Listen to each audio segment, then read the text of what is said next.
there's more people disappear. Bobby Fish is apparently done. His contract has expired. It will not be renewed. It doesn't sound like that either side is particularly displeased by that. Can you blame Bobby Fish? I don't know. Well, Adam Cole got hurt, then came back and did an angle to break up with his previous cheesy friends from Cucamonga, and then goes away again because he's still hurt. And Kyle O'Reilly now has not wrestled in weeks and weeks and has been out injured. And now is somebody saying he might have to have neck surgery? Is that a rumor? Well, no, he apparently, again, the Wrestling News reporting on things as we are going here. Kyle O'Reilly did have surgery. He posted a photo to Instagram, and the rumor is that right now it's neck fusion. We're trying to get confirmation. Well, so they signed the Undisputed Era. They brought him in. They beat him all like drums. They apparently whipped all the goddamn enjoyment of life out of Adam Cole to the point where he doesn't care whether he lives, dies, or eats anymore. He now looks like a goddamn science experiment on how long the human body can go without sustenance. And now Fish is leaving. O'Reilly may be fucked up who knows how long or permanently. Adam Cole's on the missing list, but at least they got the angle in where they turned on their friends. Yes, the angle, again, the story from their side, they didn't rush past the FTR match. That was never the intention. It was all about going this way for the six-man thing, which included the big angle where the heels turned on the other heels. And then immediately the heels that we hadn't seen on TV for a while, the main one's out, the other one's never coming back, and the other one had neck fusion surgery. Why did they do this angle? They never followed up on it. By the way, because everybody was injured when they did it. Real quick, they don't follow up on anything that happens on that show. What happened to the luchador? What was it? Dragon Lee? Or was that his name? Yes. He got his mask pulled off at the end of the show. We never heard another. Turned on by his teammates and unmasked, denuded in front of the world. With his little tallywhacker hanging off of his nose, flapping in the breeze for everybody to see. Out of nowhere, the Undisputed Era are on the show. They turn on the Young Bucks. Again, everyone's a heel. They turn on the Young Bucks. The fans actually pop for it, except for one kid they found crying. He's probably related to the Young Bucks. And then that's the last we ever see of them ever again. There's no match. There's nothing. How does that happen?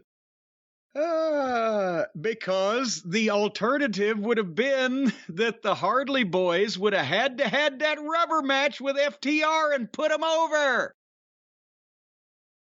And it would have been important and made money for the company and illustrated who the real best tag team in the world was. So, of course, they could have none of that.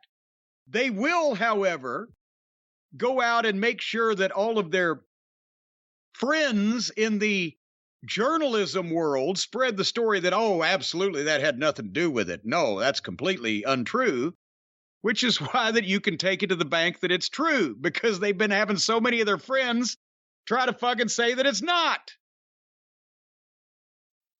So let's go to this program from last Wednesday. Can I ask you a question? I wish you would. Who knows what he wants to do, Bobby Fish. But do you think he's someone that Triple H should bring back for a role? Now, obviously, he's not a main eventer at this stage. I mean, he's in his 40s. But do you think that if he's left AEW but he's not done with wrestling, is that someone that Triple H should find a role for? I think he should, because here's the thing. At this point, Fish was an important part of that group. Fish is not going to be a star on his own. You mentioned his age. He's an excellent worker. He's a trained athlete. He's a grown, mature, adult human being. And he could be an asset in a wrestling promotion, either with his experience as a trainer or as a talent on the card, because there's obviously not that many experienced, talented workers around these days. I don't think anybody's saying you got to push him as a top single. But yeah, I would think that he would have been a guy that was I haven't heard anything about him being a problem in the locker room or not a quality employee or human being. So especially if you've got a program where you're training young guys, you'd want a guy with that experience and that level of competence to be involved, if nothing else, and to teach other people and reward him for that.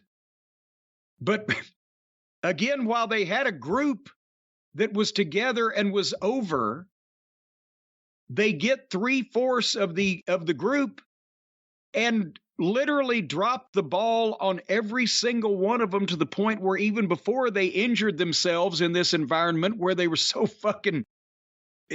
injured themselves so badly that they're not even able to get in the ring now. And apparently Roddy's hurt too. Well, Roddy's hurt over the other side, but before they got hurt, they dropped the ball on the whole thing. The Undisputed Era was rendered meaningless and negligible by the fact that they couldn't whip anybody when they came in. Remember, it was Cole. It was Adam Cole that the mascot beat with a hug. Lethal's the only one that escaped that fucking fate of getting beat by the mascot. So anyway, they had the Undisputed Era, and now they're undisputedly over. As in done with, not popular. And we shall see where Bobby Fish swims off to. Bobby Flish? Fish gotta swim, birds gotta fly.